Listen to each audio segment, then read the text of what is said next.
Caros amigos da Rede Assim, voltamos com o programa Valor Humano, aqui com Alexandre Correia Lima, um especialista na economia da longevidade, né? E a gente estava falando no último bloco essa questão de como que as pessoas estarem com uma expectativa de vida maior e crescente essa expectativa de vida, não só no Brasil, mas pelo mundo.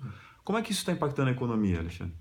Olha, na realidade, esse é um mercado ainda invisível, né? Parece que o marketing e a publicidade não os enxergou ainda. Verdade. No entanto, uma pesquisa de mercado realizada este ano no Brasil calculou em 1,6 trilhão de reais os gastos, o consumo da população de 50 anos ou mais no Brasil. 1,6 trilhão, ou seja, o potencial de consumo deles é absurdo, né? É muito alto mesmo, em todo mundo e no Brasil também.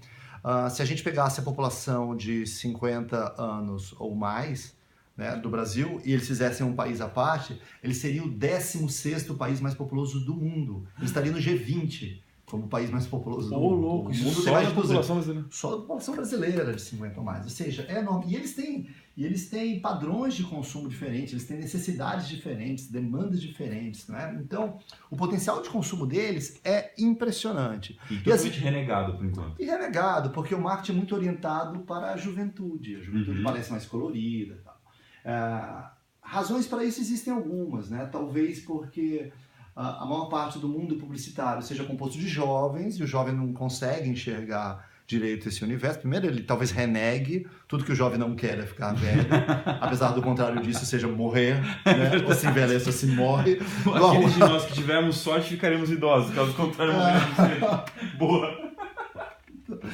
E também porque é difícil se transportar para uma era que você não teve. Se eu tenho 50, eu não tenho ainda, mas terei, eu sei o que é ter 40, o que é ter 30, o que é ter 20. Mas se eu tenho 20, eu não sei o que é ter 40, o que é ter 50, o que é ter 60.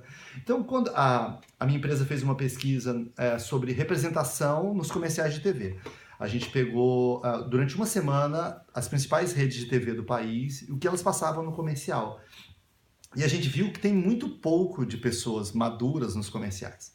E quando tem, é tudo estereotipado, sabe? Prótese dentária, só coisa que disfunção erétil, hospital.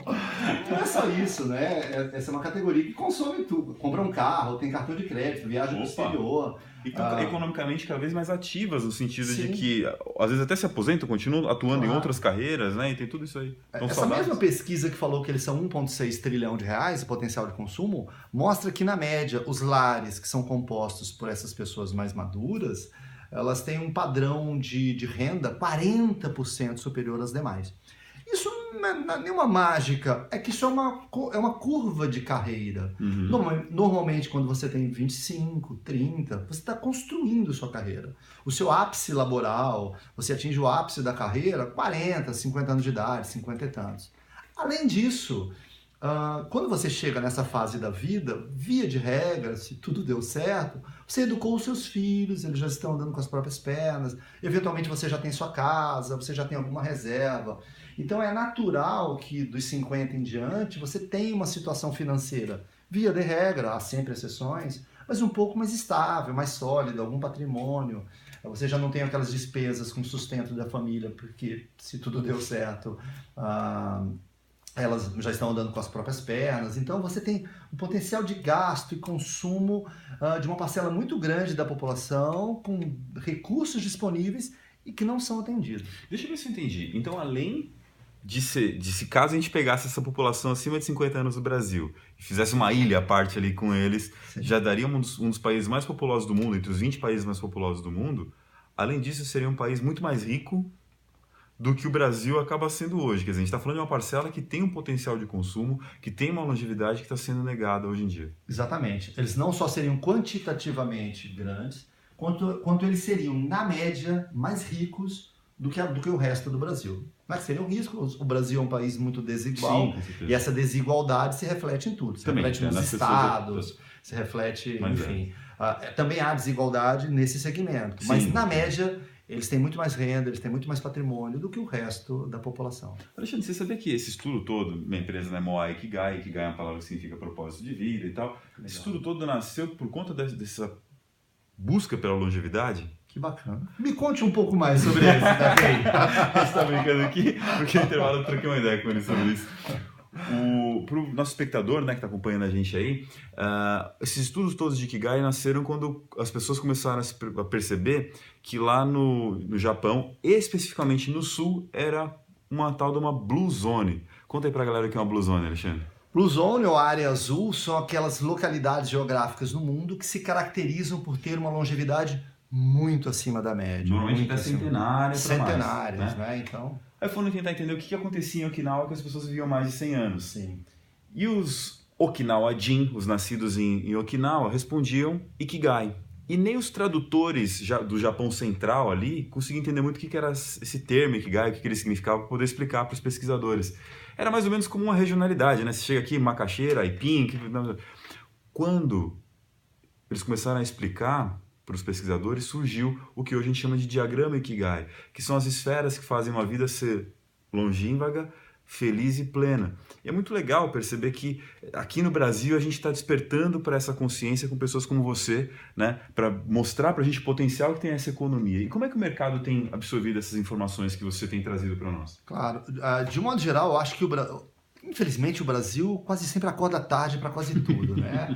Deitado eternamente em berço esplêndido. Pois é, eu sempre brinco que a gente só tira o lixo debaixo do tapete quando o tapete está maior que a sala, né? Então a gente já deveria estar conversando sobre isso, porque a demografia é uma das raras ciências em que prever o futuro não é tão arriscado. Né? A demografia ela tem uma estabilidade ao longo do tempo. Essas previsões demográficas elas não são futuristas. Como você fala, está envelhecendo porque vai envelhecer pronto. Dá para confiar, menos que aconteceu em hecatombe, se Deus quiser não haverá alguma mudança demográfica muito aguda, nada indica que teremos, elas se confirmarão. Né? Então, que o Brasil vai envelhecer, ou que o mundo vai envelhecer, já é sabido há algumas décadas, mas agora que se começa a discutir isso, mesmo assim, talvez não com a profundidade devida. Mas a gente tem tido uma receptividade muito boa. Acho que as empresas mais visionárias, elas estão percebendo que isso é um filão que elas precisam enxergar, ao lado do desafio, mas do lado de todo desafio, ao lado da oportunidade. Né? Então, isso traz, o envelhecimento populacional traz a reboque alguns desafios, a gente tem que se ajustar a uma nova cara do Brasil, mas traz uma enormidade de possibilidades. Né? E eu diria que viver muito e viver bem é uma conquista, não tem por que ficar triste nem preocupado com isso. O ruim seria o inverso, né? Porque a gente tá morrendo, se a gente estivesse morrendo cada vez mais cedo, né? Isso seria motivo de preocupação. Pode ter até um índice que abaixa o nosso IDH, né? Claro. E nisso tudo, você deve ter uma série de dicas para quem quer se inserir nesse mercado de atingir de uma maneira positiva esse público que está crescente. E sobre essas dicas a gente pode conversar na volta do nosso intervalo do programa Valor Humano, da Rede Assim, a rádio mais informada.